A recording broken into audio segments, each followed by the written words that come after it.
Mark Levin here. Our number, 877-381-3811, 877-381-3811. I've been watching, as many of you have been listening or watching, the Kyle Rittenhouse closing arguments. There's no dispute over something the prosecution said, because I keep stepping on it regarding the Fifth Amendment, but I won't get into that right now.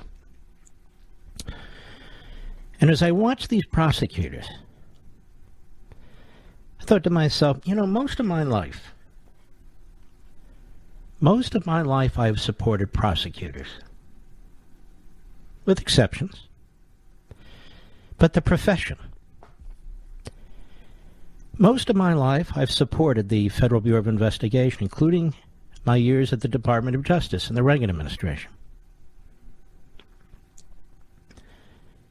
Most of my life, I've supported our intelligence agencies to protect us from our foreign enemies.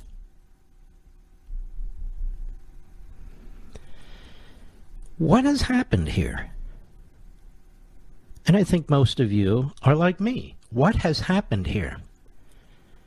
That prosecutors bowed to the mob and become the voice and the instrument and the tool of the rioters and the racists. What has happened to the Federal Bureau of Investigation, an organization I held in the highest regard, that it's now used to target Trump supporters, James O'Keefe, people who believe in liberty, people who have done nothing wrong?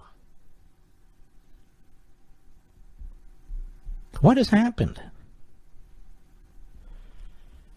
And I started thinking about this. And watching the closing arguments in the Kyle Rittenhouse trial really kind of crystallized this for me. The American Marxists have not only conquered large swaths of the culture, but they are now conquering those elements in our society, those forces, those people in our society who you would expect to resist them. The United States military today, our service personnel are being subjected to critical race theory. Critical race theory is the poison through which this is occurring. They tried it at law schools, they tried it at colleges and universities, and it's worked. And it's worked. Our children and our grandchildren, when they go through these school systems, especially the Ivy League schools, most of them come out differently. Certainly many of them come out differently. Because they're not being taught how to think, how to challenge, and so forth. They're being propagandized. They're being brainwashed. This is something that was promoted by John Dewey after he observed what Stalin was doing. The so-called progressives, who aren't progressive at all. They're the children of the Marxist movements. Because look at what they're trying to do to the military now. They view the military as the enemy, but they can't beat the military in any way, so why not brainwash it? Police forces that resist the rioters and what's taking place, the racism and so forth, what happens? The Department of Justice comes in and effectively nationalizes them. Puts them under the deepest kind of scrutiny, not for lawlessness, but for ideological reasons. Look at the prosecutors. Whether it's the Manhattan DA or whether the Attorney General of New York, whether it's the Attorney General of the United States, everything they do is to advance this political, racist, ideological agenda. Everything. And if you stand in the way Trump does, or the way Bannon does, or the way Mark Meadows does, or the way anybody does,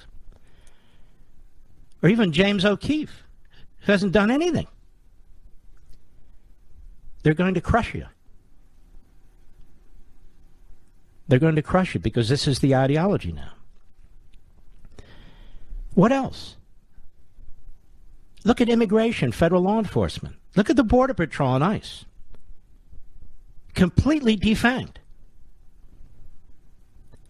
So they don't defund them because people don't like that word, and they know it's politically a hot potato.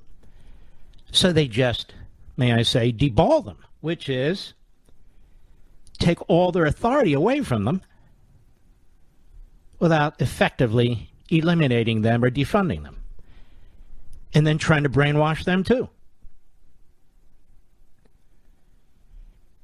And then, of course, Joe Biden is now on the pace of appointing as many judges as Donald Trump, and Donald Trump's appointments were historic in number. So what's going on here? It is a reign of terror. It is a reign of propaganda. It is a reign of uniformity, conformity. And they're using the vaccines this way as well. I can bring 25 top experts on this program, all of whom will disagree with what Biden's doing. Forget about the law for a moment, from a scientific perspective. Kids 5 to 11? Oh yeah, you parents, you better buckle. You better buckle under whether you like it or not. Are people who have religious objections? Anybody remember Plymouth Rock around here? How this nation was founded in the first place? Or, if you don't accept what the central government's telling you, they will impose it on you. These police powers belong to the states. They don't belong to the federal government. OSHA has no authority over vaccines,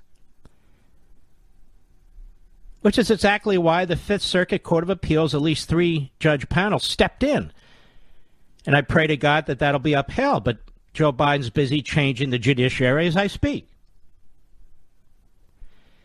The threats to the U.S. Supreme Court by this cloud of packing the court and changing the court has been hanging over that court since Joe Biden was sworn in. Since Joe Biden was sworn in. Professors who don't go along with these colleges and universities, they're blackballed. They're targeted. Teachers who don't go along with the school boards, some of them lose their jobs, they're put on suspension, what have you. And in addition to the military and the police, in addition to what's happening to prosecutors, how they're undermining federal immigration law enforcement, they've taken this ideology now into our elementary schools, our middle schools, and our high schools. That's why people are rebelling. I heard a friend of mine on radio say the other day, we don't have to worry about critical race theory anymore. He couldn't be more incorrect. He couldn't be more wrong. These people don't give up because they lose an election. They lose an election, they move on to some other methodology because this is a Marxist ideology. Critical theory gave birth to critical race theory.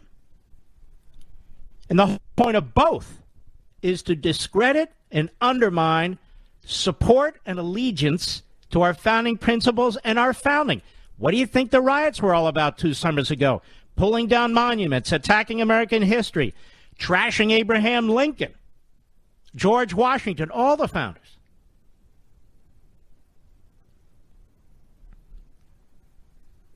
So I watched this trial, Kyle Rittenhouse, and while they have the legal analysts on, what does this mean, what does that mean, and everything, I step back and I take a bigger look. And then I take one more step. How the Republican Party and so many of its self-proclaimed leaders have no idea what's going on. You look at Chris Christie.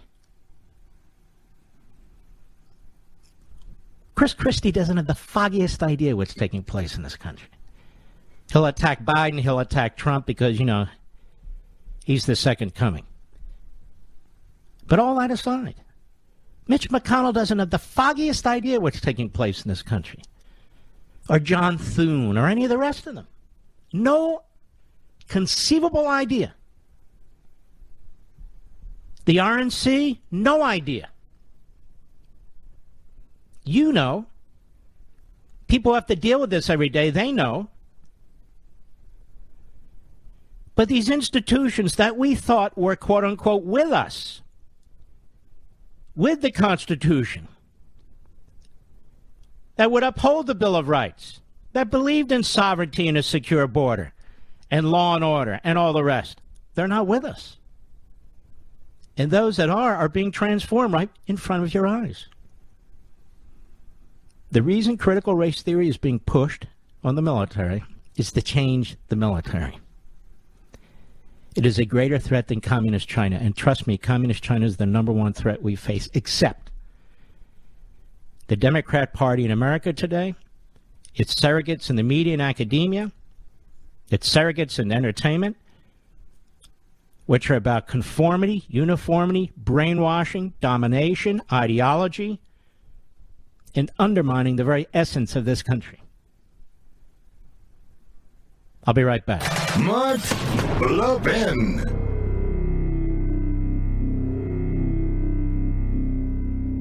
American history and civics education is at a turning point. Will we allow bureaucrats and lobbyists to choose what school children are taught, or will we teach the whole truth? My friends at Hillsdale College argue for teaching the truth. They've made the Hillsdale 1776 curriculum downloadable for free at levinforhillsdale.com, available not only to teachers but also to citizens just like you to share with other concerned Americans. This complete K-12 history and civics curriculum, designed to give educators guidance, not mandates, allow students to learn the tragedies and triumphs of American history as it really happened. Only through a complete and honest study of our history can students fully understand the world in which they live. Our children deserve to be taught the truth through a sound curriculum that was created by teachers, not bureaucrats, and upholds the dignity of each individual. America's future depends upon an honest, candid look at our history. Download Hillsdale's 1776 curriculum for free today at levinforhillsdale.com.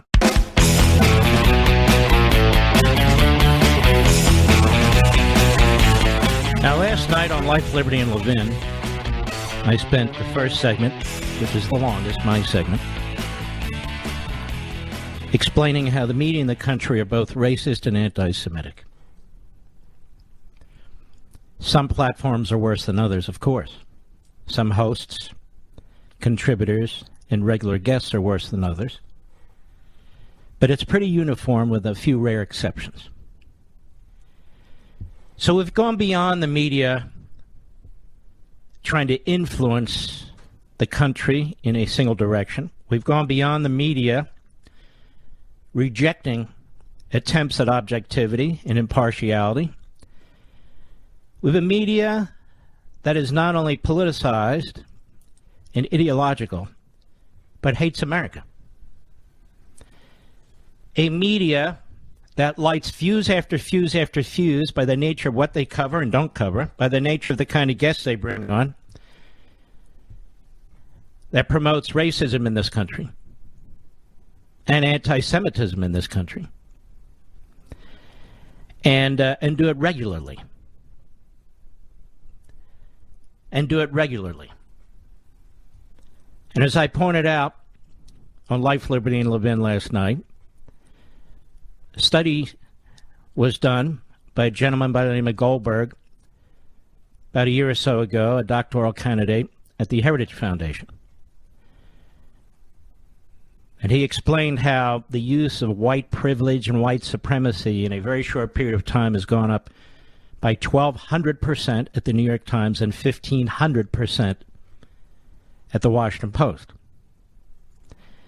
That whereas, and we've talked about this, white supremacy used to refer to like neo-Nazis and Klansmen, people who have a specific ideology that is filled with hate and racism, real racism. Those terms are now used broadly to attack society, elements of society, including our police and our military, or anything else the media wish to do. And when you have an a platform like MSNBC that is owned by Comcast or CNN that is owned by AT&T, and you wonder why they allow it, that's because they agree with it. Or they think they're buying peace. These are the same entities that close their eyes to slavery and genocide all over the world, but especially where are profits to be made? Mostly communist China. It's a huge market in communist China. So they're silent about communist China. NBC has exclusive broadcasting rights to the Olympics in communist China. It's not criticizing China at all. Neither is MSNBC. The word must have gone out. There must be a memo somewhere. And if James O'Keefe hadn't been treated the way he was treated by the FBI, as if they're the old KGB, Stalin's Soviet Union, and that's what they've become in many respects. That's what they've become in many respects. Then maybe we'd know more. The NBA hates America. Many of its players hate America. They embrace communist China because of Nike, because of all the money they make there. And, of course, their great star, LeBron James, hates America the most because he's had to struggle so hard from high school to the NBA, where he's now a billionaire. And I guess he just has one too many mansions and Lamborghinis and all the rest. There's never really been a show about LeBron in that sense. So these entities hate America. Many of them have been brainwashed, but many of them are also sellouts. But the reason doesn't matter so much as the fact that that's who they are. And this is reflected in the case of Comcast and AT&T and others in these media operations they own. I'll be right back.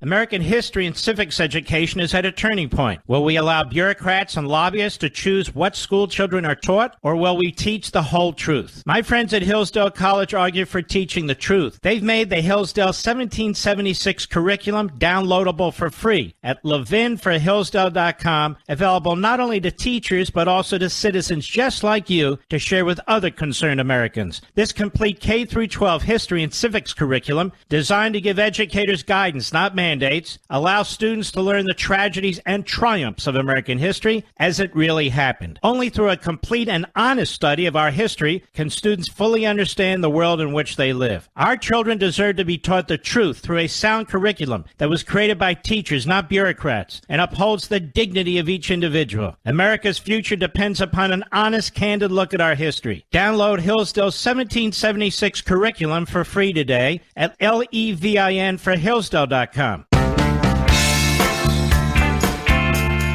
Mark Levin, the research arm of conservative media. Call in now, 877-381-3811. There have been some liberal media sites and some liberals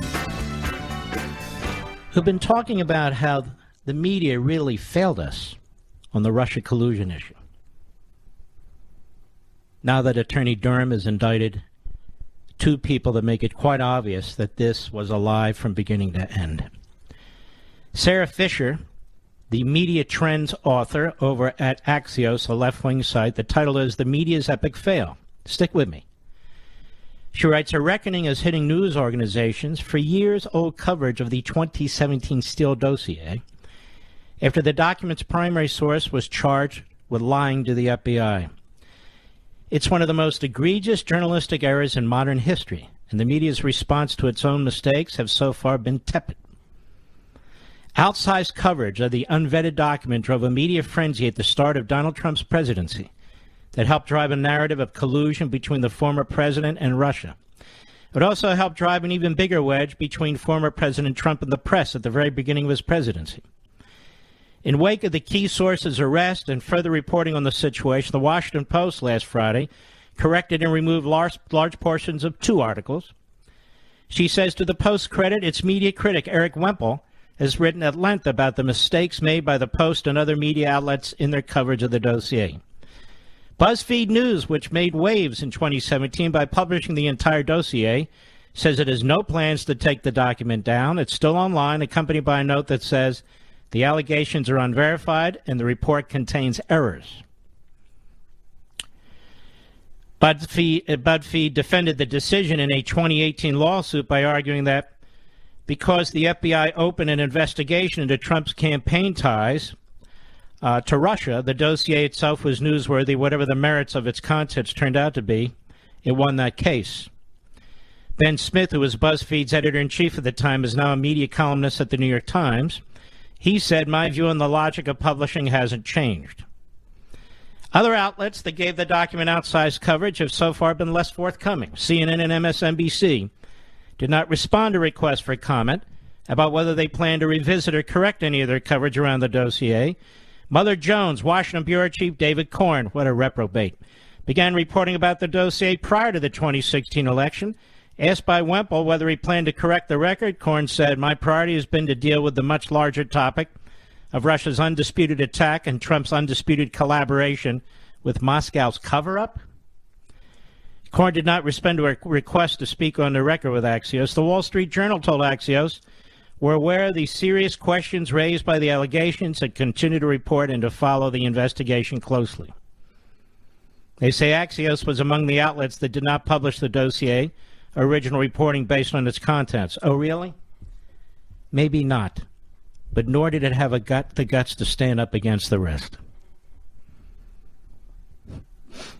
What are they not reporting over at Axios? Axios is trying to cover its ass. The Washington Post is trying to cover its ass. This guy Wemple's trying to cover his ass. None of them were skeptical at the time. None of them. Now that the prosecutor has stepped up, now, oh, wow, look at this. Donald Trump had denied every aspect of it from day one. Isn't it interesting to you, ladies and gentlemen? I was skeptical from day one. March 2nd or 3rd, 2017, right behind this microphone. Not the dossier, but I attacked what was happening to the president-elect, candidate Trump. Attacked by every single media outlet. The Associated Press, the Washington Compost, the New York Slimes, the Constipated News Network, even Stephen Colbert, a part-time proctologist who practices on the side, so to speak. What about those of us who were right about the phony Russia collusion story? You see what I mean? It's not just that the corrupt media in this country is in fact corrupt and demonstrates it over and over and over again, whether it's covering up for the Bidens, whether it's covering up for Hunter Biden, whether it's covering up for all these people and so forth. And it continues its lies to this day. Oh, there is no critical race theory being taught in Virginia schools. Yeah, right. Oh, the border's not open. Oh, okay. Oh, the budget, the spending they went. Yeah, says somebody from the New York Slimes. Oh, yes, it does actually cost zero. The media are corrupt for the reasons I said. I wrote about in Unfreedom of the Press. I talk about often, and I talked about Sunday, and I talked about it in the first hour of this show. The media are not going to make amends. They're not going to return Pulitzer Prizes.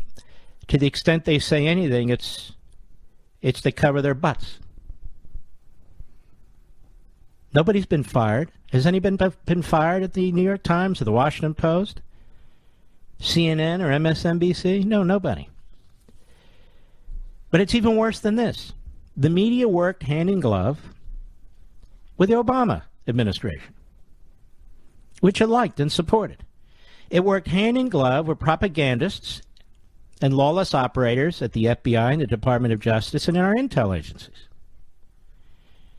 It worked hand in hand with Adam Schiff and other sleazeballs who managed to get elected to Congress, who we subsidize, including their pensions.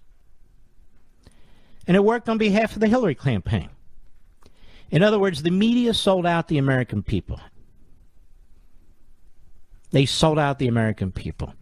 Rather than having a graphic on all their news shows and opinion shows pointing out that we are spokespeople and mouthpieces for the Democrat Party and the American Marxist movements, they still pretend to be a media. They still pretend to be journalists. Well, let me ask you a question. How? In what way? There's no similar characteristics. They don't embrace journalistic ethics. They hire dumber and dumber people who are more and more ideologically driven. Look at Chuck Todd, Hugh Hewitt's buddy. He's a disgrace. And not just Chuck Todd. Where'd they find George Stephanopoulos? Well, they found him leading the war room in the Clinton White House. Where'd they find Jake Tapper? Handgun Control Inc. and Marjorie Mezvinsky's campaign, career. I think it lasted about 4 months. Where do they find all these people? They hang out in the same social circles. Democrats will be Democrats regardless of their professions. And that's who they are. The media are utterly corrupt, even today. You have this guy, Jonathan Capehart. He has a show on the weekend on MSNBC. He's a bigot, in my opinion. The people of Virginia who voted for a black female lieutenant governor, they're racists. Of course, that makes sense, right? Oh, yeah, they're seeking absolution. From what? Or Michael Eric Dyson, probably the biggest jackass of them all. Biggest jackass of them all. Speaks quickly and still is a moron, in my humble opinion. But they're not alone. Look at Scarborough. Scarborough sold whatever principles he had, which weren't many to begin with, for a gig at MSNBC, where his 12 viewers ensure that he gets paid millions of dollars a year as he broadcasts from Jupiter, Florida. I have no problem with that. But don't lie about it with the phony pictures of the Capitol building behind you. Joe Scarborough and his wife, they're not in touch with the public. Not in the least. The media's epic fail, says Axios. Well, you can include Axios, too, because Axios, even though it's one of the newer of the platforms, it didn't stand up and yell enough. No. The media are not separate from the bureaucracy, from the government, as long as that bureaucracy and government are controlled by the party it supports. Otherwise, it's out to destroy you. And they're still out to destroy Trump. There's a piece in the Daily Beast, which is truly a pathetic, phony website. But somebody sent it to me over the transom, all it comes, that Liz Cheney and Chris Christie really have a chance to stop Trump, even if he wants to run in 2024. So here you have a radical, left-wing, Democrat-supporting site pushing Liz Cheney and Chris Christie. Pushing them. Trying to create opposition to Donald Trump. Chris Christie doesn't have a snowball's chance in hell to do anything. And Liz Cheney less. It's because it's not a serious media platform. It's like Mediaite that takes half its stories from Media Matters. They're all a joke. They're all ideologically driven.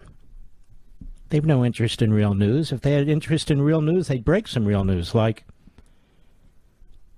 why is the FBI under Biden going after Project Veritas? Even the ACLU has finally raised questions about it. I'll be right back.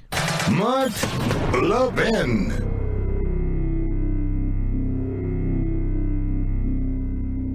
American history and civics education is at a turning point. Will we allow bureaucrats and lobbyists to choose what school children are taught, or will we teach the whole truth? My friends at Hillsdale College argue for teaching the truth. They've made the Hillsdale 1776 curriculum downloadable for free at levinforhillsdale.com, available not only to teachers but also to citizens just like you to share with other concerned Americans. This complete K-12 history and civics curriculum, designed to give educators guidance, not mandate, mandates allow students to learn the tragedies and triumphs of American history as it really happened. Only through a complete and honest study of our history can students fully understand the world in which they live. Our children deserve to be taught the truth through a sound curriculum that was created by teachers, not bureaucrats, and upholds the dignity of each individual. America's future depends upon an honest, candid look at our history. Download Hillsdale's 1776 curriculum for free today at levinforhillsdale.com.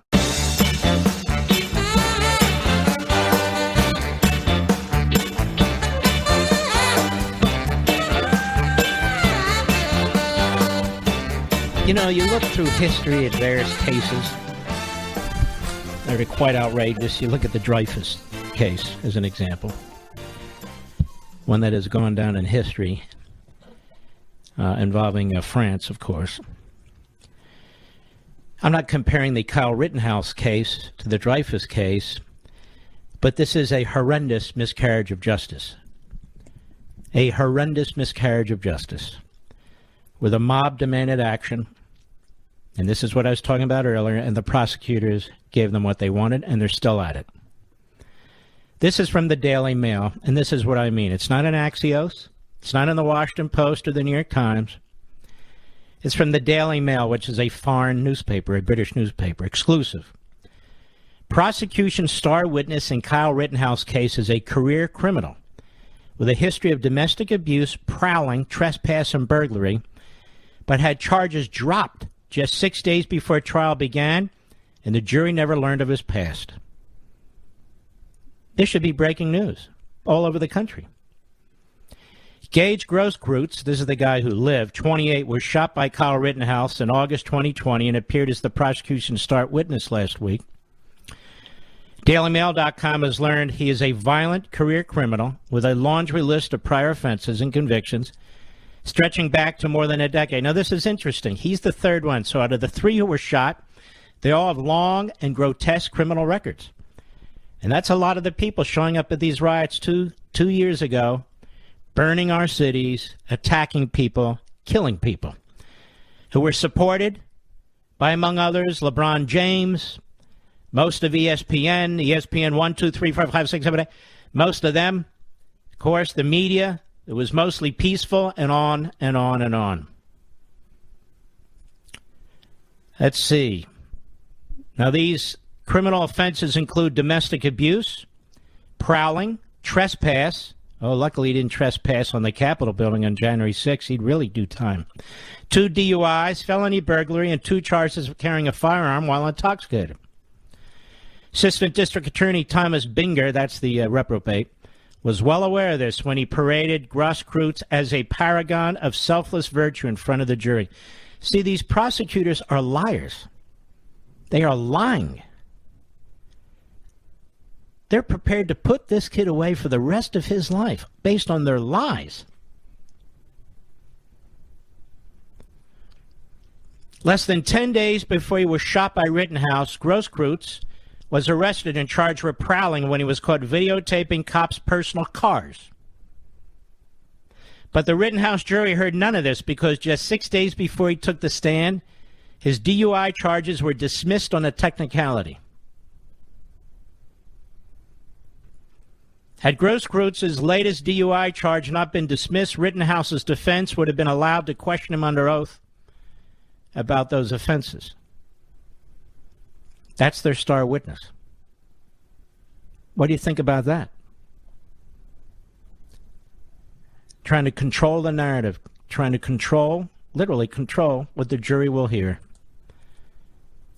That's what they're doing. That's just unbelievable. I said on Hannity last week, I've said it here, this lead prosecutor should be brought up on ethics charges with the Wisconsin Supreme Court Ethics Committee. Prosecutors are supposed to pursue the truth. Even they're advocates for the state. They're supposed to do thorough investigations before they charge somebody with murder on more than one count. They're not supposed to rush to judgment. They're to try to sort things out. That's why they're on the taxpayer payroll. That's why they have investigators. That's why Cops effectively, while they don't work directly for them, in the end, the prosecutors decide what cases they're going to take. It's a whole process set up so that the government can try and discern the truth and then go to trial and litigate on its behalf. I don't see that. Do you, America? I don't see that in a lot of cases anymore. Do you, America? No, I don't. It's increasingly a corrupted profession because everything this American Marxist movement touches is corrupt. Look at the NEA and the AFT, these teacher unions. Look at the media in America. Look at the professoriate in our academic institutions. Look at the Democrat Party politicians. Now look at their prosecutors and their FBI and on and on and on. Corrupt as hell. I'll be right back.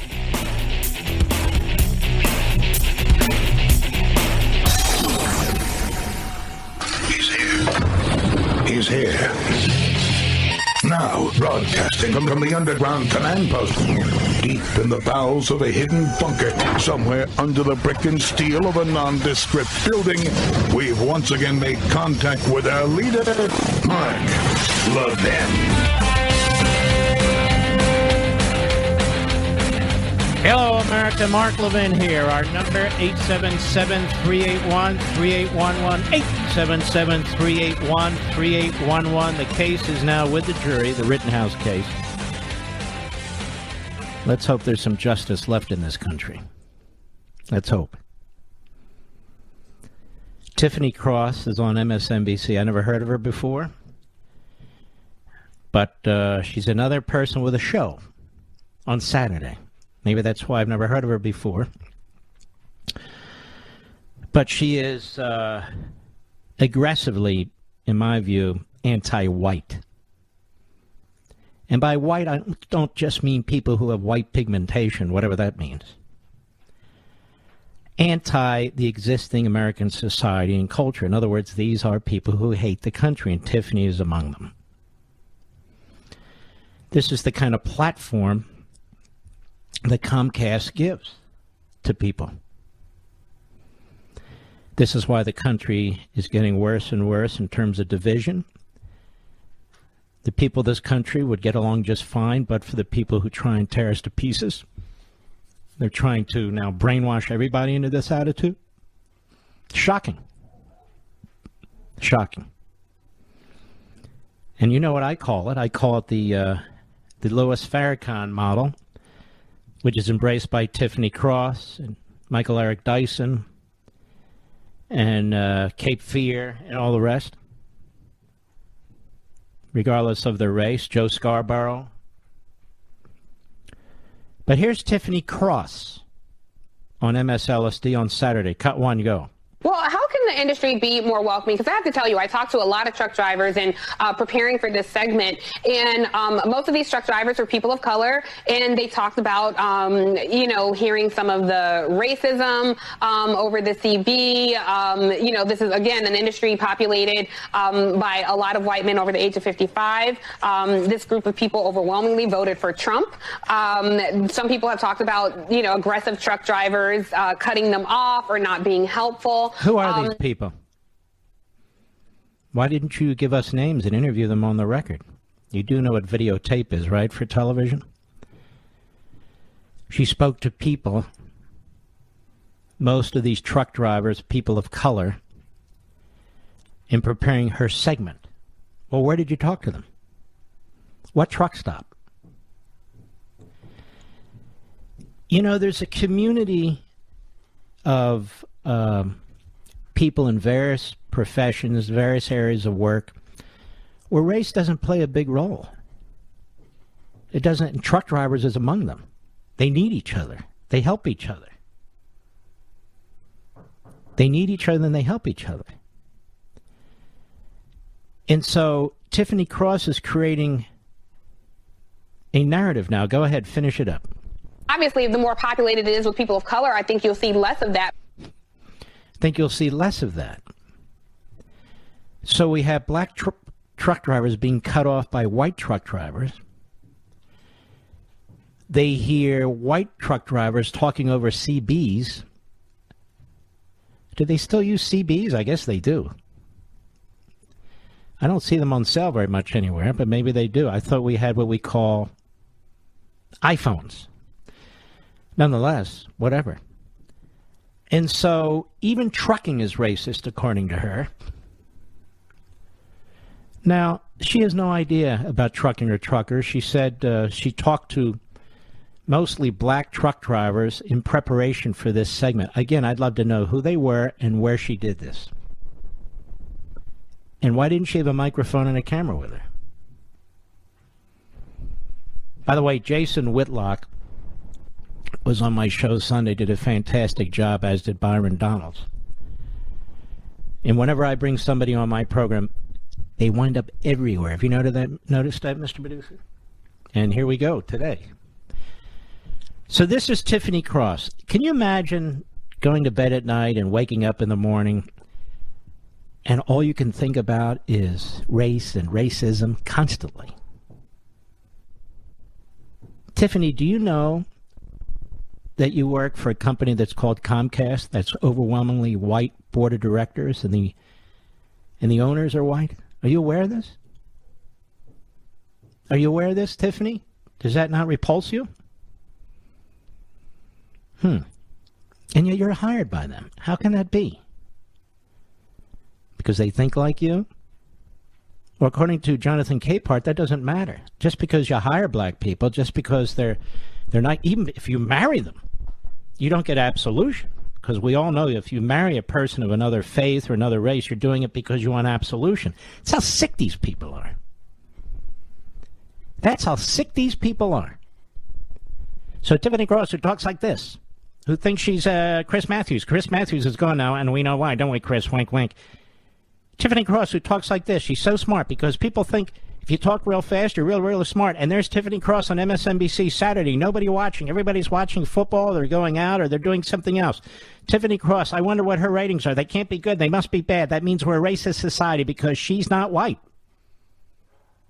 Right? No, she's an idiot. Absolute idiot. There's so many people who would be better at her job. There's so many people who could do better than almost every host on MSNBC and CNN. They have no talent. All they do is constantly spew the hate and the racism while they're making a fortune on TV. Like somebody's stopping them. It's incredible. But that's Tiffany over there in MSNBC. Does MSNBC have any host who supports the country? Just one. Is there a single host on MSNBC who believes in America? Don't give me Joe Scarborough or his missus, because they demonstrated a long time ago they will milk America for everything it's worth. They don't love America. Or how about NBC? Chuck Todd. Does Chuck Todd love America? No. He spews the same hate as the American Marxist movements do. Absolutely does. I don't find him to be a nice guy at all. But I met him in the green room. You know, he's really nice to me in the green room. I haven't met him. And that's all that matters, if somebody's really nice to me in the green room. Well, I haven't met him. He's got that weird haircut. Just keeps changing like he's 4 years old and mommy keeps cutting his hair, with the scissors across the front. But Chuck Todd is not even an intelligent person. They used to have Tim Russert. That guy was unbelievable. And before him, Joel Spivak. And then they purposely lower their standards. But I have a question, folks. Here's the anchor on Meet the Press, right? What's his race, Mr. Producer? White. They have their Sunday show on ABC. George Stephanopoulos. What's his race? White. They have a Sunday show on CBS. Nobody watches it. What's his or her race? White. Isn't that amazing? Jeff Motherzucker. What's his race? He's white. I can go right down the list. Let's look at AT&T. Board of directors, CEO, white. What's that all about? The ownership of the New York Times, Always has been white. They're inbreds. Oh. Look at the Washington Post. Who's at the head of the Washington Post? A guy named Fred Ryan. White.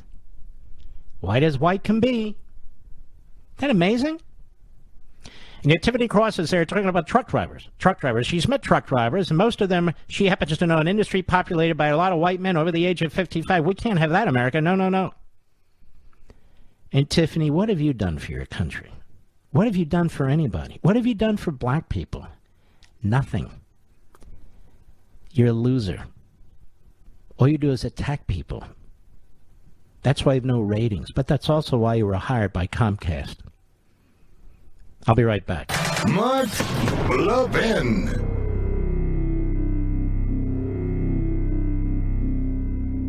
Over 2,000 of you, my listeners, made the switch from overpriced wireless carriers to Pure Talk over the past few months. We want the rest of you to join us and to see what we're talking about. If you're with AT&T and Verizon or T-Mobile, your family could save over $800 a year just by switching to Pure Talk. You get great coverage, you can keep your phone and your number, and you'll save a fortune. Pure Talk is the top-rated wireless company by Consumer Affairs, with the absolute best consumer service team based right here in America. Does that sound good? Well, it gets better. Right now, get unlimited talk, text, and 6 gigs of data, just $30 a month. And if you go over on data, they don't charge you for it. They don't care. Go to puretalkusa.com and enter promo code Levin Podcast. Again, puretalkusa.com, promo code Levin, Levin Podcast. And when you do, you'll save 50% off your first month. That's puretalkusa.com, promo code Levin Podcast. Pure Talk USA, simply smarter wireless.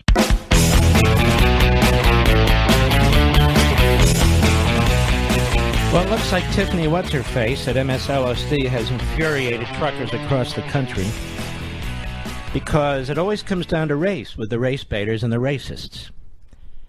So if there's an issue with the supply chain, it must be white truck drivers cutting off black truck drivers, you see. Now, Tiffany, of course, doesn't know anything about the private sector, anything at all. But there she is. So let's go to some of the callers. Damon in McAllister, Ohio, XM Satellite, how are you? Mark, it's a privilege talking to you. I'm in approaching McAllister, Oklahoma, actually about an hour away. What Tiffany is saying is untrue. I mean, nobody, yeah, sure, people don't like truck drivers. The only people that like truck drivers are little kids and homeless people. Little kids because you got a big horn, and homeless people because you got a big sleeper. But, hey, I was at the Pilot yesterday, and I seen a black truck driver that was having problems backing his truck into a tight spot. A white truck driver came out and helped him back his truck in. I've helped out truck drivers before, and I'll tell you what, if there's anybody that's mad at truck drivers, it's the shippers or the receivers. They're angry at everybody because when you back your truck in, they've got to do this thing called work. They have to start up the forklift and start unloading your truck. So, yeah, you're going to have that happen. Now, I'm third generation. My dad is minority.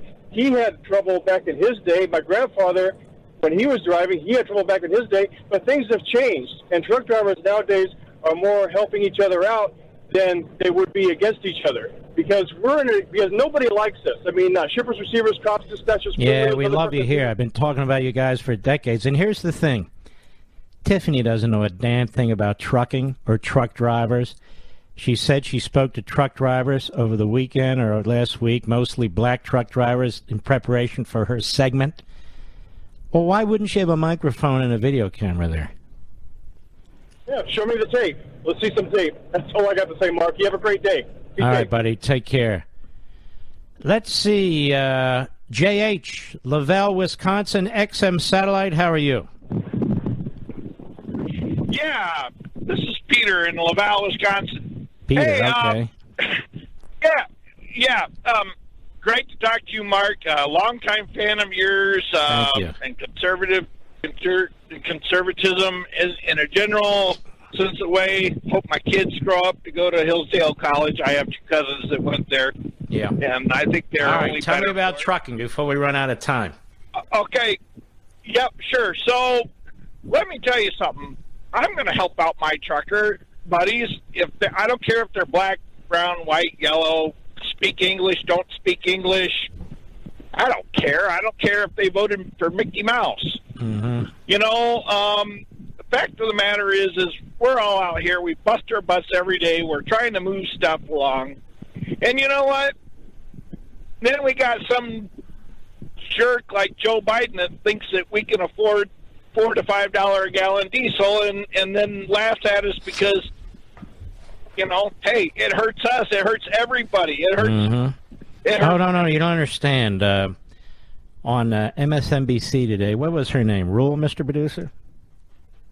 Stephanie Rule. Listen to what she has to say about inflation, okay? Go ahead. Nobody knows exactly when they're going down, but you have to put all this in perspective. This inflation is not in isolation, and the government predicted it was going to be a challenging recovery, all tied to COVID. So it's why you see things like that expanded child tax credit. You've got the families of over 60 million kids on average getting $430 a month. For people on fixed incomes, older people on Social Security, they're getting those fixed payments adjusted next year up 5.9% for inflation. And the dirty little secret here, Willie, while nobody likes to pay more, on average, we have the money to do so. All right, there you go. This woman is so out of touch. She's so out of touch. She knows nothing about it. It's like this Tiffany. She's talking about truck drivers. She doesn't know truck drivers, black, white, or in between. This clown Rule, she doesn't know what people are going through. She's stuck in her little office near Wall Street in New York or wherever the hell it is, across the river, I guess, in New Jersey. She doesn't get out there and see how people are struggling or anything. What about you, Mark? I'm out all the time. All the time. I want nothing to do with the kind of social circles these people keep. It's an amazing thing. But she says, what's your problem? What's your problem? You know, it's just the way it is, Peter. You know, you can afford it. It's not that bad. Yeah, all right. Thank you for your call, my friend. Let's go to John, Pensacola, Florida, XM Satellite, wide awake, trucker as well. Go right ahead, John. Mark, thank you very much. You're a hell of a patriot, and I think I speak for all of us truckers. Thank you for everything you do. And thank you, I've got guys a message and gals. for Tiffany. I was an instructor for 10 years. I've been driving for almost 40. There's a multitude of different backgrounds out here of Cuban, black, white, yellow, green, and we have none of this. Wait a minute. John, are you telling me trucking is more diverse than the boardroom at Comcast and NBC and MSNBC? Very much so. And I was an instructor for 10 years. We have different backgrounds of employers that have been out there, doctors, lawyers that have been tired of doing those professions. They've gone into trucking, different multitudes of races, religions. And let me tell you something. We all stick together out here. And Tiffany, if she wants to stir up a bunch of hornets, she has done it. Mm-hmm. Because us truckers out here, we have our own way of doing things. We stick together, but there is nothing racist or one-sided about anything. We help each other out here every way that we can, and that's a message for Tiffany. She's a fool. She doesn't know a damn thing. Thanks, John. Let's go to another John, Crescent, California, XM Satellite, a Hispanic truck driver. How are you, John? Mark. Yes, sir. Honor to talk with you. Thank you. I'm a Hispanic truck driver from Crescent City, California. We're up in the Redwoods. And this lady has never been to a truck stop. And just like the previous caller, there's all kinds of nationalities out here driving. And I've had white guys, older white guys, when I first started out, help me backing into tight situations. You know, I didn't ask them. They came up and offered their help. That's how it is out here, just like that guy John said. She doesn't know what she's talking about.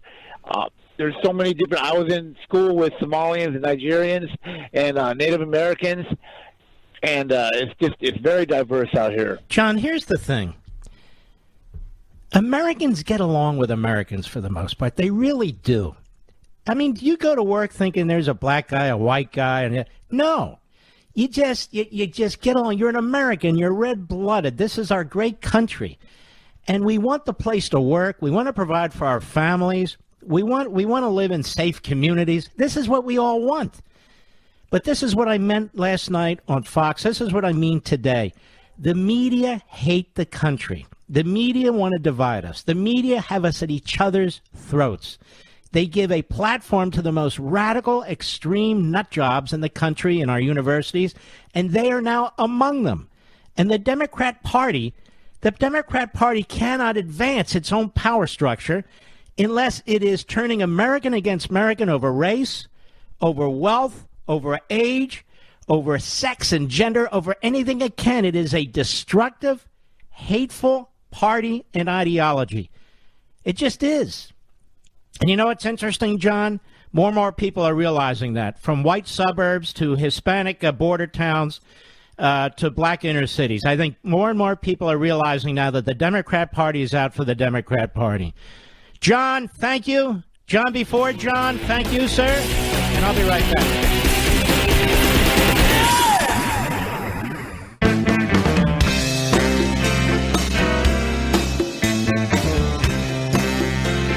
Liberty's voice, Mark Levin. Talk with that voice now. 877-381-3811. Let me get to this, Mr. Producer. Let's see here. We have our audio. Do we have Nicole, our friend Nicole, here or not? Come on now. Let's go. No. Hold on now. I got to find my articles here. Bear with me, America. I'm looking. Let's see. It was an article I sent. Here we go. No, our friend Nicole from the 1619 project. Say again? Yeah. Oh, here it is. Nicole Hannah-Jones tweets over at the Federalist. They picked it up. Sean Fleetwood, New York Magazine writer and founder of the 1619 Project.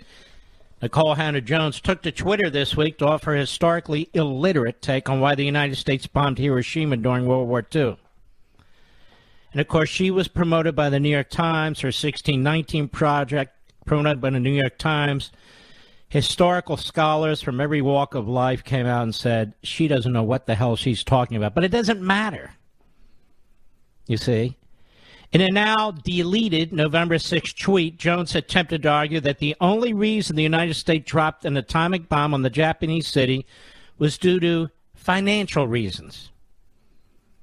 All you World War II vets, listen to this. She said they dropped the bomb, they, I guess meaning her country, America, when they knew surrender was coming because they'd spent all this money developing it, and to prove it was worth it, she wrote, propaganda is not history, my friend. Now that is unbelievable. She is a complete idiot. The first bomb was dropped, and then the second bomb was dropped because Japan refused to accept unconditional surrender. And that's what Harry Truman insisted on. She is a historical illiterate, but she can push her pablum, her hate for this country, and there's not a single corrupt media platform that wouldn't love to have her. Jones has since tried to backtrack on the statement, saying that apparently we are at a time in my career where a tweet response with 100 likes is worthy of all kinds of explication and condemnations 5 days after I wrote it, even after I've deleted it. But sure, okay, you're an idiot. That's why. Pathetic. And so people are educating her. That's why they responded to her. The historically inaccurate tweet came in a series of comments from the 1619 founder, who said she felt ashamed while visiting the Hiroshima Peace Memorial Museum in Japan. Feeling ashamed of shameful things is not bad. It's called being an empathetic and moral human being. Yes, but being an idiot is called being an idiot. Shame helps us do better. When I visited the Hiroshima Peace Memorial Museum about the impact of the U.S. atomic bomb, as an American, I felt shame. Oh, my God. Jones later continued saying, as a black American, I knew the same government that bombed Japan was also actively segregating black Americans and tacitly condoning racial terrorism and fascism in the U.S. South. And so even though my people were not responsible, as an American and a human, I felt shame. How is this bad? The desire for so many Americans to be free of collective shame, collective atonement, and collective responsibility. By the way, that comes right out of Marx. That comes out of the teaching in our colleges and universities. Those of you who've read American Marxism, this is what they always talk about. Collective psychology, collective values, collective shame, She doesn't know anything on her own. She regurgitates the crap she's read by these phony tenured professors and scholars. Shameful legacy of centuries of slavery, racism, apartheid, and terroristic violence visited upon fellow citizens is the sign of an immature and selfish culture, added Hannah Jones, whose 1619 project was awarded a Pulitzer Prize. That's all right. They're not worth crap anymore, despite needing a major correction and being criticized of revisionist history by top historians. And contrary to Jones's historical revisionism in her tweet, the United States only dropped the bomb on Hiroshima after the Japanese government's continued refusal to surrender. As noted by the History Channel, the Allies issued the Potsdam Declaration demanding the unconditional surrender of all the Japanese armed forces, while also warning that failure to comply would mean the inevitable and complete destruction of the Japanese armed forces, and just as inevitable, the utter devastation of the Japanese homeland. Only after Prime Minister Kantaro Zuso responded by telling the press that Japan was paying no attention to the given ultimatum did Harry Truman decide to drop the first atomic bomb on Hiroshima on August 6, 1945. Even after that, leaving roughly 80,000 people dead, Japan's Supreme War Council refused to surrender to the Allies. It's only after a second bomb was dropped on the city of Nagasaki that the Japanese government began negotiations of surrender with the United States and the rest of the Allied powers. Well, you do know, do you not, Hannah Jones? More people died in the Civil War than died by the dropping of those 2 atomic bombs. Are you ashamed of the Civil War, too? I'm just curious. Are you ashamed of the Civil War, too? That a war was fought to keep the country united and to end slavery. You know, this is typical of the Marxist CRT left. It just is. We defeated a fascist regime under the Emperor of Japan and Tojo. A vicious regime. Ask the Communist Chinese what the Japanese did to the Chinese. Ask the Koreans what the Japanese did to the Chinese. Ask my grandfather, who's now deceased, unfortunately, what they did to Americans who they captured on Iwo Jima. This woman knows nothing. Nothing. She's a clown. She's a fool. And she's promoted by the same clowns and fools at the New York Times and elsewhere who lie to us each and every damn day. It is absolutely shocking. She's ashamed? Who gives a damn what she's ashamed of? Honest to God. Who cares? She's ashamed of the United States? Mm-hmm. All right. Let's take some calls here. Let us go to Sebastian, Hazel, Texas, on the Mark Levin app. Sebastian, how are you, sir? I'm well, Mr. Mark Levin. Mark, I'm just disturbed at what I heard that is being mentioned about white drivers purposely causing a supply chain crisis to affect black families. I mean, I have white friends in the trucking industry that I went to school with, and many of them are former service members, veterans who served in the military and who came into trucking, and they actually looking to go into trucking to serve the country, to bring food to the table, and just to keep the country moving. You have people who got master's degrees in education who joined trucking for the same reason, that they love the country and they want to see the country move. And I just find this thing to be an insensitive comment to make. It's so bigoted, and it's just completely outrageous and so out of touch with what you actually see on the ground as a truck driver. Many of these truck drivers would like to drive 800 to 1,000 miles a day if it wasn't for all these federal regulations. Yep. So this idea that they would purposely want to, stop, do a supply chain crisis to affect black families, it's just completely outrageous. So you're a black trucker, is that right? Mark. Yes, Mark, yes. Do you find white truckers purposely cutting you off? God, no. I mean, no, who they come up with these cockamamie arguments, and who even thinks like this? I mean, it's unbelievable. They're so secular in their thinking, Mark, but I'm glad that you're exposing this stuff, because I'm glad I called because this is ridiculous, and I just wanted to just let people know that are out there that this is not the reality. It is a big family. We all look out for each other, and you have white drivers helping out blacks, and you have black truck drivers helping out whites.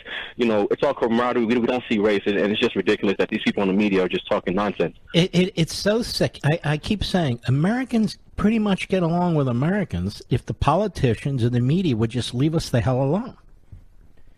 But they won't. Because this gets ratings, because this makes them feel self-righteous, because for Democrats, they believe this is how they get elected, turning one race against another, one ethnicity, one income group against another. We're free Americans. Do whatever the hell you want to do. But the media are completely out of control. Thank you for your call, Sebastian. God bless you, man. We'll come right back. Mark Levin.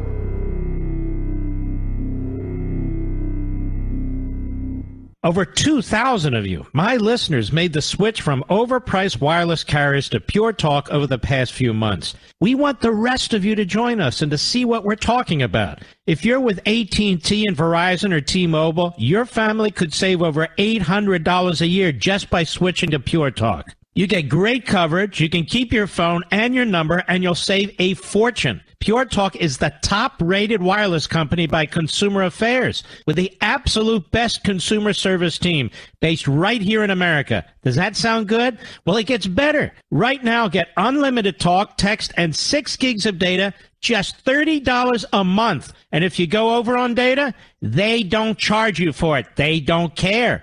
Go to puretalkusa.com and enter promo code Levin Podcast. Again, puretalkusa.com, promo code Levin, Levin Podcast. And when you do, you'll save 50% off your first month. That's puretalkusa.com, promo code Levin Podcast. Pure Talk USA, simply smarter wireless.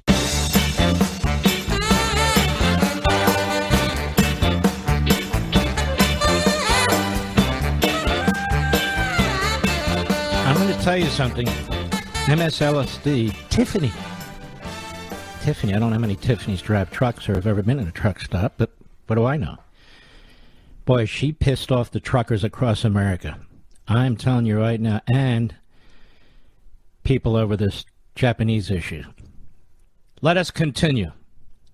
Ivan, Atlanta, Georgia, XM Satellite. Ivan, how are you, sir? Hey, Mark, how's it going? All right.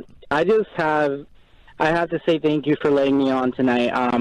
And I also want to say that I feel so fortunate and so glad that I can hear people I can relate to with our current issues in this country. I'm actually a Hispanic gay male, and let me tell you that I'm two minorities, and there's no way that, especially the gay community, they always talk about how Trump this, Trump that, and they always want to bash him and this and the other. And let me tell you, this is all BS stuff, literally. And the Latino community, they're being fed lies too by Telemundo and Univision. Everybody knows that though, but a lot of the Hispanic community is waking up. I know my parents, they're in their early 60s, and they always talk about it, and they always say, yeah, this administration is really messing up this whole American dream. The dream that we had foreseen, when we were back in our homelands, we thought that coming to this country was going to be the best thing for us. And, and I thank my parents for what they did for us, because they got in line. They did everything through immigration. We came here legally, and we did everything we had to do. And now we have this crisis, and it's just like, come on now, get in line, do what we did. It's just, this whole country is burning to the ground, and we hate to see that, because we came here with nothing but hope and dreams, and we've achieved so many things in our lifetimes, but it's just so sad, everything going on. But I'm happy to hear that people are waking up in both sides of my community. Now, let me ask you a question, Ivan. Being either pro-Trump or fairly conservative and gay and a Hispanic, particularly in the gay community, can be tough, right? It's very, yes. It's like I have no friends. Well, what did the left ever do for the gay community other than give them, talking points? I feel like nothing. Remember when Obama was running in 2008, he was asked about gay marriage? He said he opposed it. Exactly. And Joe Biden said the same thing. I mean, it just doesn't add up to me. And then I blatantly show people all the how obvious. I mean, the evidence. I mean, you can YouTube this. It's all over the internet. Anybody can watch these videos. And how are they not paying attention to those things? And yet it's crazy to me that people just want to go out and shout Biden, Biden, Biden when he's been a politician for so long and has done nothing. And let me ask you this. Joy Reid. Joy Reid had some of the most poisonous, anti-gay tweets years ago. Not ultra many years ago, but years ago. And she blamed it on hackers who came into our system, and nobody could ever find these hackers because she's a liar. And so she used to, and it wasn't just the gay community, other minority communities too. But she's okay. She's got absolution, you know. And so she can get on there now on MSNBC, say pretty much whatever she wants to say. The left gets away with this stuff. They do. And, you know, I run a small business, and a lot of my clients that come and see me, I'm a hairstylist, by the way, but a lot of my clients that come see me, they're all, you know, minorities. But I always try to very, tactically and slowly kind of push in and tell them what's going on and to try to wake them up. Because everything that's going on, I mean, they just have to wake up and see everything for what it is.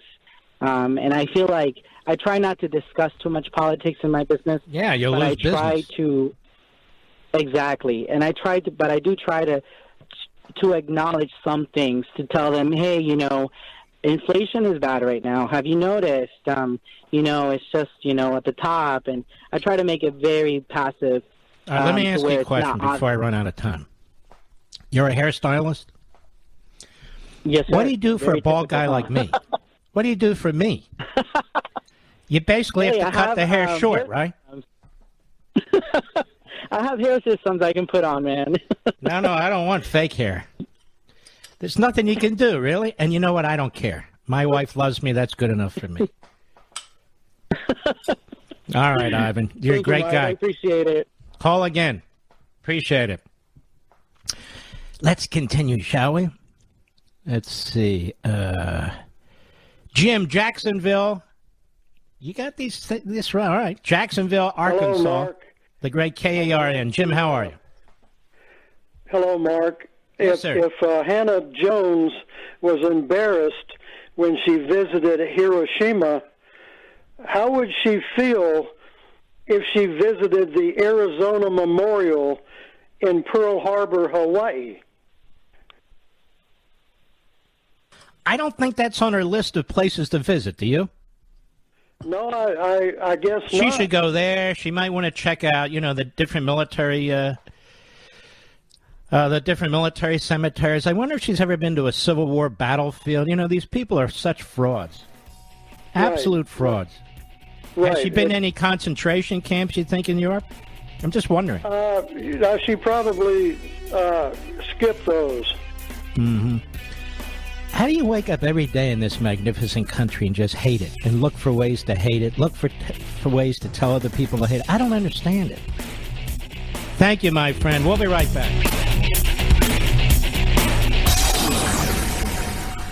Ladies and gentlemen, this final hour of the podcast is sponsored exclusively by AMAC, the Association of Mature American Citizens. Now over 2 million conservative members strong, AMAC believes in and stands up for the values that we care about: faith, family, and freedom. Thank you for listening, and please support AMAC. And you can become a member at amac.us/join. He's here. Now, broadcasting from the underground command post, deep in the bowels of a hidden bunker, somewhere under the brick and steel of a nondescript building, we've once again made contact with our leader, Mark Levin. Hello, America. Mark Levin here. Our number, 877-381-3811. 877-381-3811. The gun charge against Kyle Rittenhouse was dropped. You know why it was dropped, America? Because under the statute in Wisconsin, a 17-year-old is in fact legally able to possess a rifle as long as the barrel is a certain length. In other words, they don't want him to have things like sawed-off shotguns, which he did not have. So the gun was actually legal. And the judge, everybody now having actually looked at the statute in the courtroom, the judge looked at the prosecutor and said, "That's correct, right?" And the prosecutor said, "Yes." He said, "Well, I'm dismissing charge 6. Now, how does a prosecutor bring a charge that clearly does not comport with their own statute? And, of course, the media regurgitated this over and over and over again. All the legal analysts regurgitated it again and again about how, oh, well, at least they'll get him on the gun charge. But the gun charge shouldn't have been made in the first place. If the media were a serious operation, and of course we know they're not, they hate America, they're racist, and they're bigoted, they would do these kinds of basic examinations instead of writing stories like they write. But they don't. And they're never going to. The idiot, Scarborough, as an example.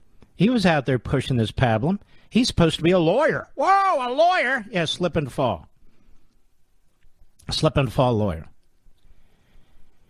It's incredible, the kinds of lies that are told. But they do not care. They simply do not care. We have this, the Epoch Times, which is actually a very good paper, by the way, very good site. Multiple January 6 defendants were taken out of their cells on stretchers at the District of Columbia Jail November 11, according to a court filing. They sprayed something on them. And I'm wondering if Philip Bump is going to get down there and find out what the hell happened, get off his fat ass from the Washington Post over there and just check it out. He defends anything that's done to these people, and everything that's done to these people. He defends it.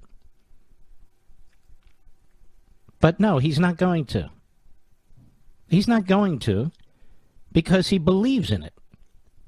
This is exactly what I've been talking about.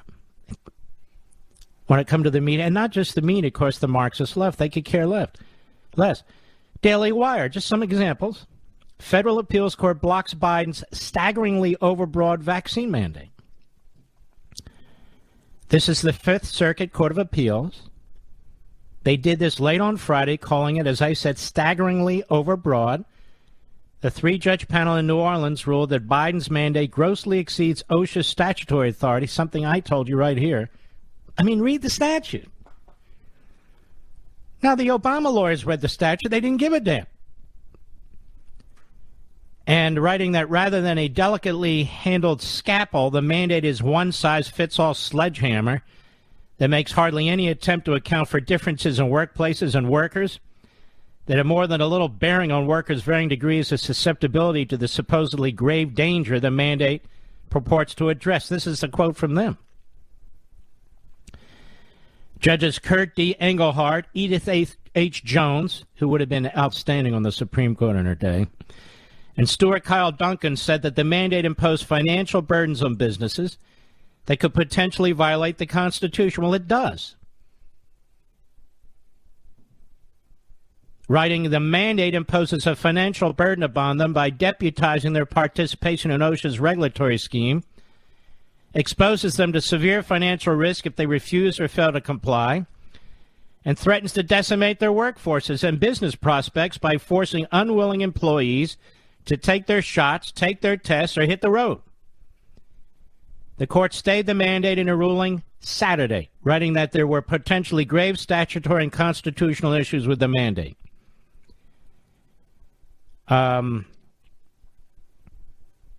White House Deputy Press Secretary Karine Jean-Pierre, she's almost more obnoxious than Psaki, responded to the ruling on Monday by saying that the Biden administration's message to businesses that fall under the mandate is they should not wait to implement the measure. See, they don't care what the court says. They are lawless. Absolutely lawless. So I'm just looking at this. So there we have that. Absolutely lawless. Because you must buckle. You must buckle to the federal government regardless. And I told you police, health, safety, that sort of thing belongs to the states. No president has ever done what Joe Biden is doing. None. But the DOJ says it will vigorously defend Biden's OSHA COVID-19 vaccine mandate, and of course it will. Because Merrick Garland, or Meritless Garland, as we like to call him, is in charge. And then there's more. FBI raid on Project Veritas founder's home sparks questions about a free press. This is Politico. They circle back and say, wait a minute, they could do this to us. The Biden administration's effort to establish itself as a committed champion of the press is facing new doubts because of the Justice Department's aggressive legal tactic against a conservative provocateur. Known for his hidden camera video interviews. Did they ever call 60 Minutes sort of a radical left provocateur? Because they're the ones who started that. A pre-dawn FBI raid last weekend against Project Veritas founder James O'Keefe and similar raids on some of his associates are prompting alarm from some First Amendment advocates. They contend that prosecutors appear to run roughshod over Justice Department media policies and a federal law protecting journalists. Really? They're running roughshod? Like they did over parents and so forth? Oh, no way. And the First Amendment and free speech? You see how the totalitarianism is growing, ladies and gentlemen, right? Adding to the drama surrounding the brewing court showdown, it stems from a politically sensitive investigation into the alleged theft of the dire President Biden's daughter, Ashley. The document made it into the hands of O'Keefe's organization, which never published anything on the subject, and eventually turned the document over to police. So even if they had used it, it wouldn't be illegal, because we have court cases on this. An ensuing federal investigation resulted in the FBI raid on O'Keefe's home in Westchester, New York, 6 a.m. in the morning last Saturday. They seized his cell phones pursuant to a court order. O'Keefe says he stood handcuffed in his underwear in a hallway as almost a dozen agents, one carrying a battering ram, searched for the phones. This is just beyond belief, said University of Minnesota law professor Jane Kirtley, a former executive director of the Reporters Committee for Freedom of the Press. She said, I'm not a big fan of Project Veritas, but this is just over the top. I hope they get a serious reprimand from the court because I think this is just wrong. And O'Keefe's lawyers complained to a federal judge this week that the raid unfairly denied him the legal protections afforded to journalists. And they said the Department of Justice use of a search warrant to seize a reporter's notes and work product violates decades of established Supreme Court precedent. That's absolutely right. Anybody concerned? No. We are, of course, but anybody else? No. Liz Cheney? No. O'Keefe's Chris Christie? Haven't heard a burp from him, and he burps all the time. Let's see. O'Keefe's lawyers are demanding that the court appoint a special master to supervise the review of the information on the phones. And by the way, this information, as I told you last week, is being leaked selectively and immediately from the FBI to the New York Times. Leaked immediately from the FBI to the New York Times. So the New York Times, which pretends to care about press freedom, is in on it. Like they were in on Russia collusion. Like they were in on covering up the Holocaust and covering up Stalin's slaughter of the Ukrainians. Oh, yeah. The New York Times is in on it. I'll be right back. Mark Levin.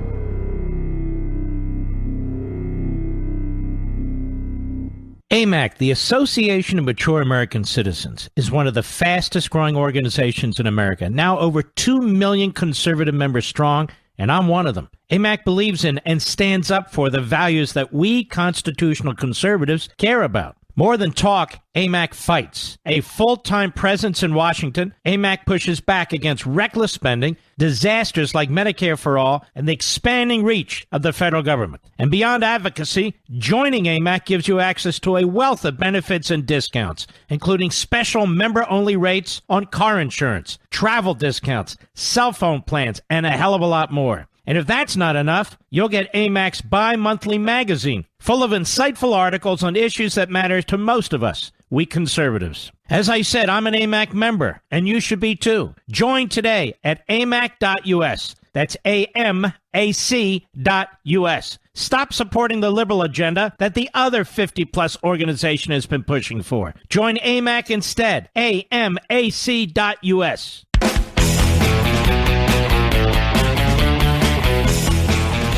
John Gruden, something I wanted to talk about here, has done something that's very smart, in my opinion. And this is from blazemedia.com, theblaze.com, which has a great news site, by the way. I don't just say that because I'm involved with Blaze. They have a great news site, theblaze.com.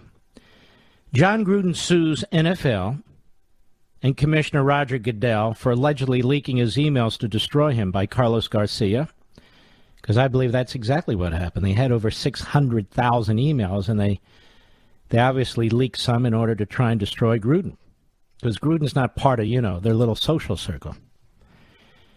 John Gruden filed a lawsuit against the National Football League and its commissioner, Roger Goodell, for allegedly leaking his emails in order to destroy his career. Gruden resigned as the head coach of the Las Vegas Raiders in October after facing criticism over controversial statements he made in personal emails that were leaked to the media. And by the way, if Gruden had been a radical leftist and made statements about other people, he'd be promoted, like Joy Reid, or he'd be a regular guest, like Michael Eric Dyson, or Capehart, and so forth and so on. Let me continue. The complaint alleges that the defendants selectively leaked Gruden's private correspondence to the Wall Street Journal, New York Times, excuse me, in order to harm Gruden's reputation and force him out of his job, read a statement from Adam Hosmer-Henner, an attorney representing Gruden. There's no explanation or justification for why Gruden's emails were the only ones made public out of 650,000 emails collected in the NFL's investigation of the Washington football team, or for why the emails were held for months before being released in the middle of the Raiders' season. And, of course, they're right. A spokesperson for the NFL denied the claims in the lawsuit. The allegations are entirely meritless, and the NFL will vigorously defend against these claims, said Brian McCarthy to CNN. So what? You can vigorously defend all you want. You're going to have to respond to all kinds of document search, email, texts. And if I were Gruden's lawyers, I'd really focus on that commissioner and get as many of his emails as possible. There may even be a team involved here. The Washington team. I don't know. Gruden alleges in a lawsuit that the actions of the NFL led to severe financial damages and harm to his career and reputation. And it argues that only a few emails were selectively leaked from the investigation to the Washington football team. So the leak could have come from them, too. Well, time will tell.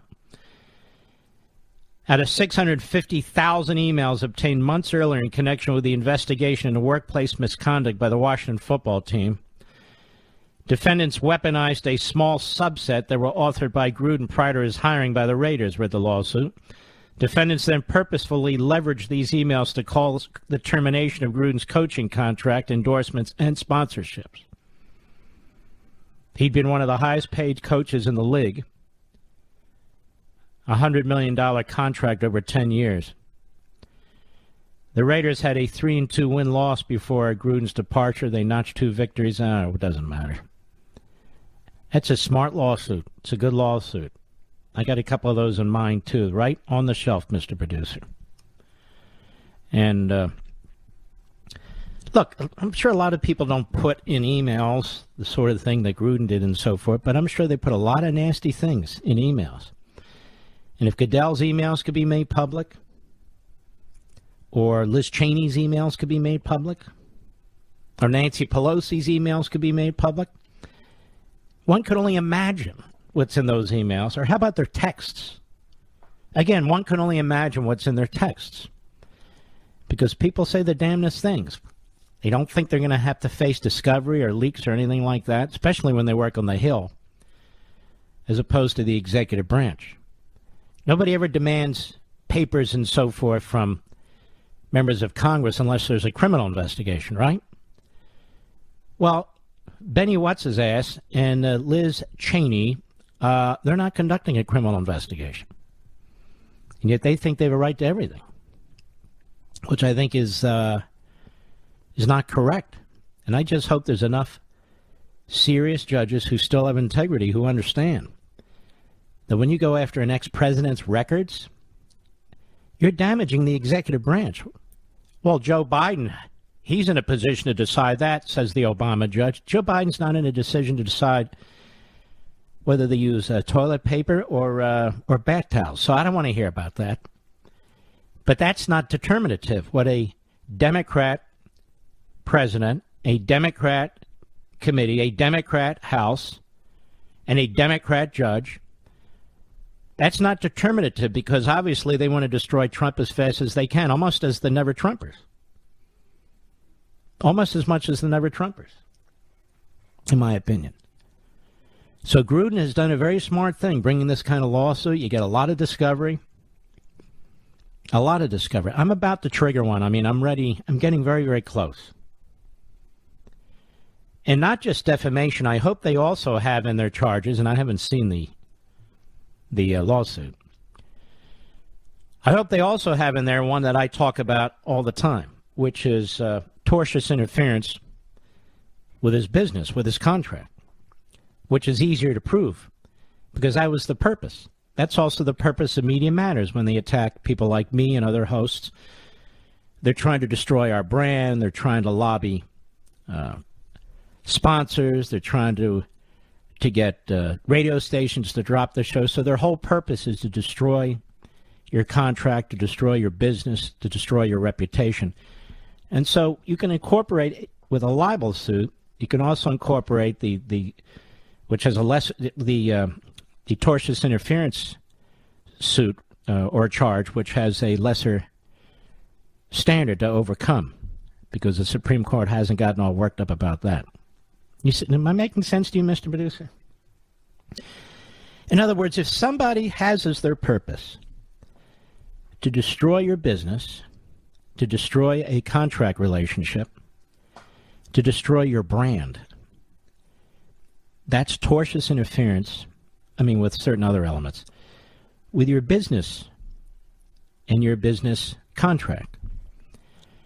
And that is much easier to demonstrate than getting over the hurdles that the Supreme Court has created for public figures, even though those hurdles are not insurmountable.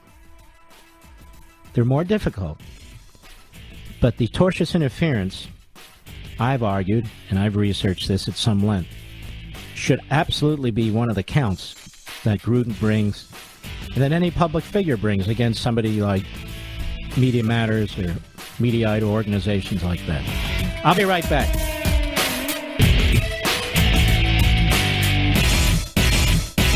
AMAC, the Association of Mature American Citizens, is one of the fastest growing organizations in America, now over 2 million conservative members strong, and I'm one of them. AMAC believes in and stands up for the values that we constitutional conservatives care about. More than talk, AMAC fights. A full-time presence in Washington, AMAC pushes back against reckless spending, disasters like Medicare for All, and the expanding reach of the federal government. And beyond advocacy, joining AMAC gives you access to a wealth of benefits and discounts, including special member-only rates on car insurance, travel discounts, cell phone plans, and a hell of a lot more. And if that's not enough, you'll get AMAC's bi-monthly magazine, full of insightful articles on issues that matter to most of us, we conservatives. As I said, I'm an AMAC member, and you should be too. Join today at amac.us. That's AMAC.us.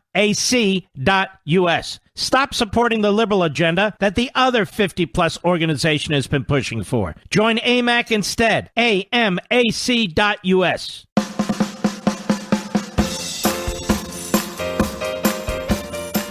Nobody says it better than Mark Levin. I'll go with what Mark Levin said, because nobody could say it better. Call in now at 877-381-3811. By the way, I hope you're enjoying my Levin TV programs on the Blaze TV network. I mean, they really been good. May I say that? I think I will.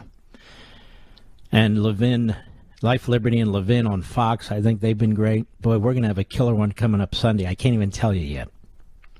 Hello. Can't even tell you yet. And, of course, our radio show's kicking it. So that's all thanks to you, not to me, to you. You're engaged. I mean, engaged in radio. $800 a year. That's how much the average family's putting back in their pockets every year by ditching Verizon, AT&T, or T-Mobile and switching to Pure Talk. And AT&T, as I tell you over and over, they own CNN. WJNO, Brian Mudd is the master of operations there. Jim, in WJNO land in Florida, how are you? Great, Mark. How are you doing? Let me look. Very well, thank you. Hey, I want to talk to you about early on in your show. How did we get to where we are with all these institutions? I read something years ago on something called The Long March Through the Institutions, and it's stuck with me ever since. Antonio Gramsci, Italian communist, I believe in late 30s.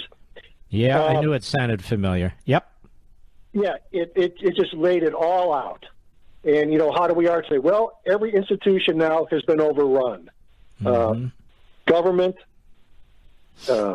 media, various businesses. Education, you're right.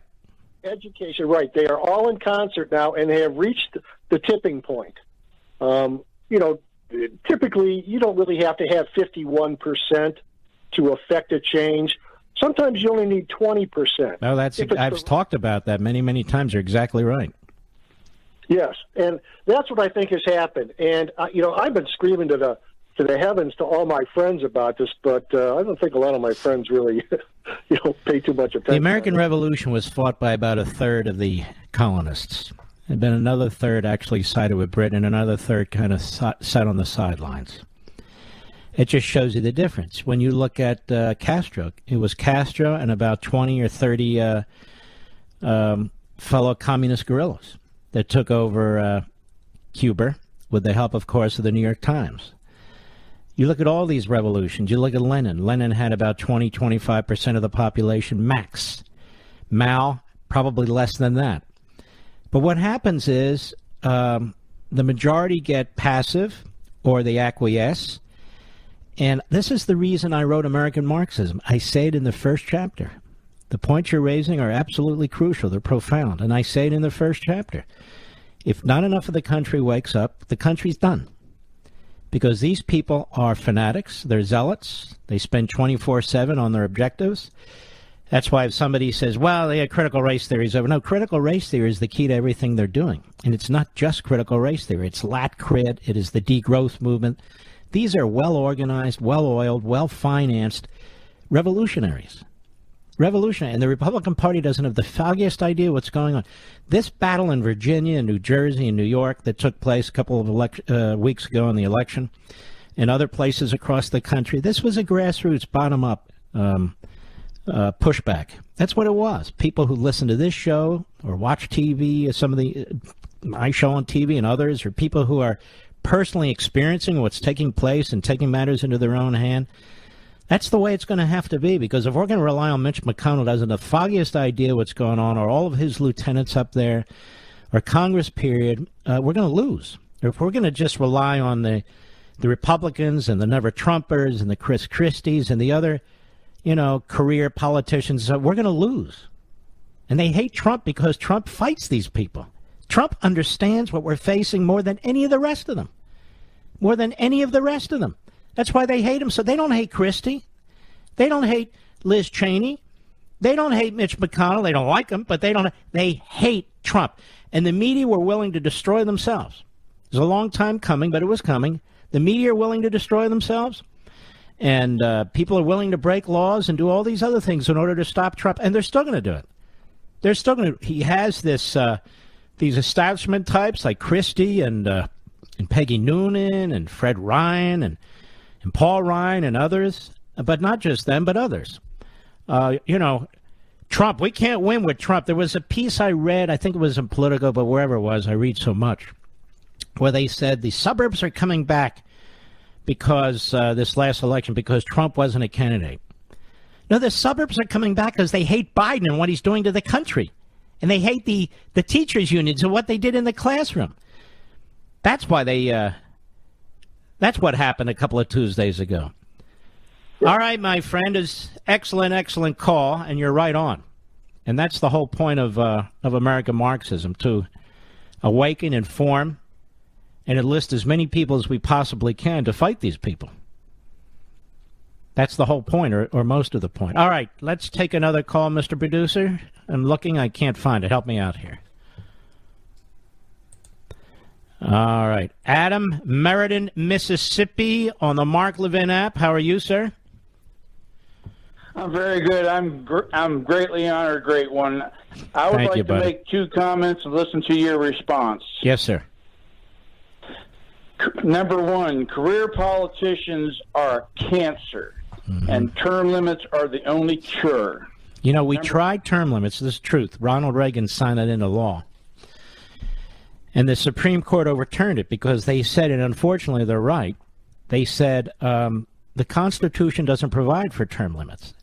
You had to amend the Constitution to limit the terms of the president, which is 10 years.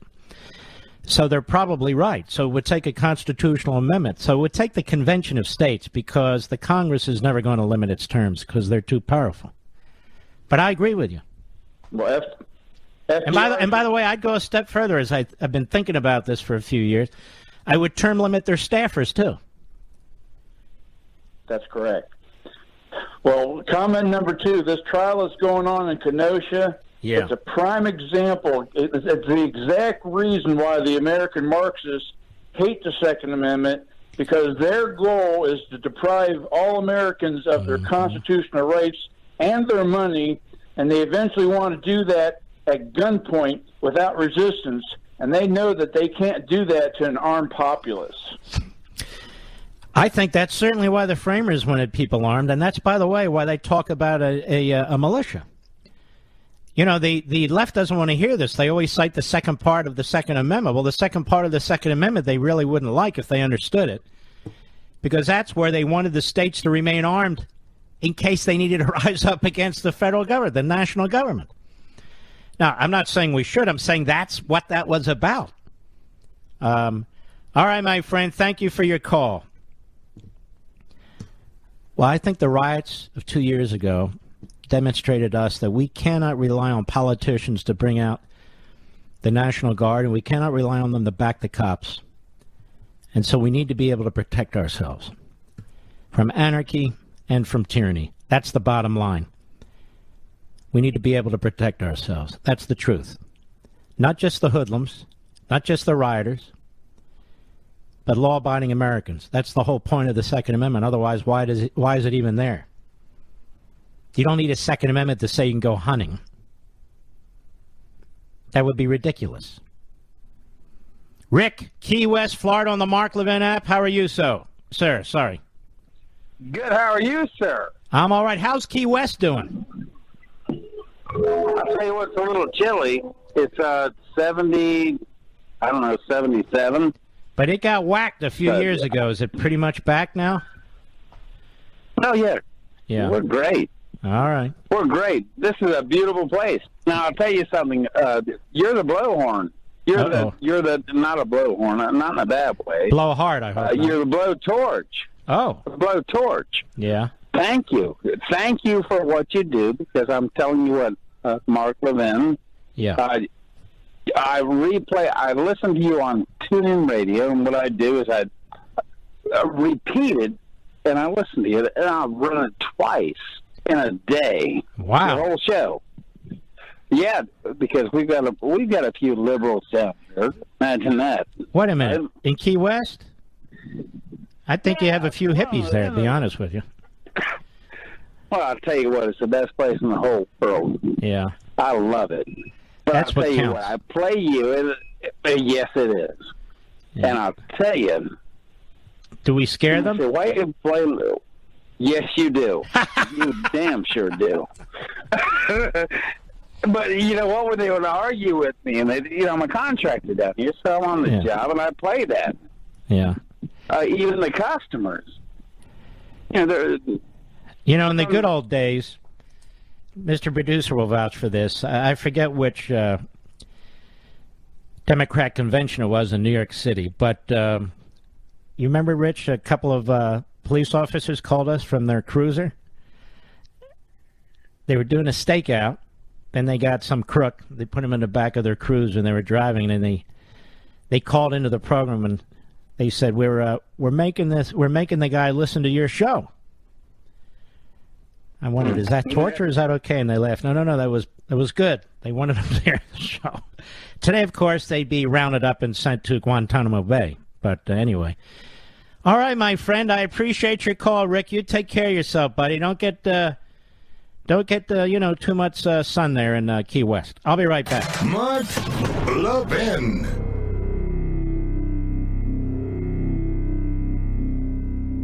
AMAC, the Association of Mature American Citizens, is one of the fastest growing organizations in America. Now over 2 million conservative members strong, and I'm one of them. AMAC believes in and stands up for the values that we constitutional conservatives care about. More than talk, AMAC fights. A full-time presence in Washington, AMAC pushes back against reckless spending, disasters like Medicare for All, and the expanding reach of the federal government. And beyond advocacy, joining AMAC gives you access to a wealth of benefits and discounts, including special member-only rates on car insurance, travel discounts, cell phone plans, and a hell of a lot more. And if that's not enough, you'll get AMAC's bi-monthly magazine, full of insightful articles on issues that matter to most of us, we conservatives. As I said, I'm an AMAC member, and you should be too. Join today at amac.us. That's AMAC.us.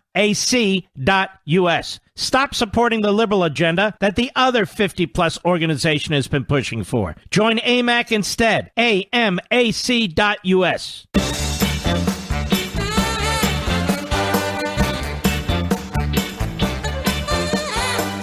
You know what? Let's slip in a call here first, Rich. Joseph? Was Joseph there? I meant Ken. Close. San Francisco, California, the great KSFO. Ken, how are you? Oh, what a pleasure this is to speak to you, Mark. What an honor. Thank you, sir. Thank you. Your comments about the atom bomb dropping really struck a nerve with me today and how despicable they are. Because one other thing that Harry Truman also did is he sent dangerous missions prior to each bomb drop into all of the possible target cities and dropped 7 million leaflets in Japanese warning them that there was going to be a major bombing attack and that their city is on the target list to try and prevent as many civilian casualties as possible. Is it not amazing to you the contempt that these people who really have achieved nothing, they are phony achievers. They are promoted by these corrupt media outlets, among other places.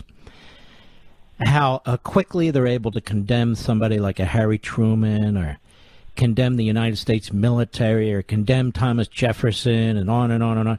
These people are unaccomplished, but for the fact that they are promoted by frauds in the culture. They've done nothing to support this country. In fact, they do everything they can to tear it down. Does it not amaze you how they get away with this? And everything that they have earned and this country has given them, or that they have taken from this country, and how they are the richest, they are part of the top 1%. And we're talking about the left here. Give nothing. Yeah. Yes. And the media. That's right. Yeah, the media are the most phony, corrupt, overpaid group of individuals in the country. They really are. They're disgusting. And I believe in a free press. I don't believe in a tyrannical press. And that's what we're dealing with, a tyrannical press. And your book was absolutely right. And on a side note, I'm going to Tampa in over Thanksgiving, and my gift for my nephew who just started college this year is I bought a second copy of your new book. Thank I bought you. the first copy from Premiere for a signed copy for myself and read it, and I bought a second book so that my nephew can make it through his first year of college without being lied to and not understand all the lies. So That's what I'm hoping. Just so thrilled that. I'm hoping more and more people do that. I'm hoping they bring the book to Thanksgiving. I mean, it's really not something to fight over. It's something to tell people, read this. Read this. It may actually change your life. It may actually change your entire perspective on things. And if we can get to him before his professors get to him, we have a chance. That's what I believe. That's what I hope parents and grandparents out there will do. And Thanksgiving's no better place to hand it out. All right, my friend. Thank you very, very much. I appreciate it. Well, ladies and gentlemen, what a show. I think it's been a hell of a show. Now, beyond that, a couple of things. We have 2 Levin TVs this week. We have Life, Liberty, and Levin on Sunday. We have the radio show, except I won't be here Wednesday. You think I like not to be here? It's travel. I travel in 24 hours. It says travel to place, do something, and travel back. I'm just dealing with things that were left over from the coronavirus. Then we have Thanksgiving, which is soon. We salute our armed forces, police officers, firefighters, and emergency personnel, and we wish complete justice for Kyle Rittenhouse, which would be not guilty on all charges. I'll see you tomorrow, and God bless.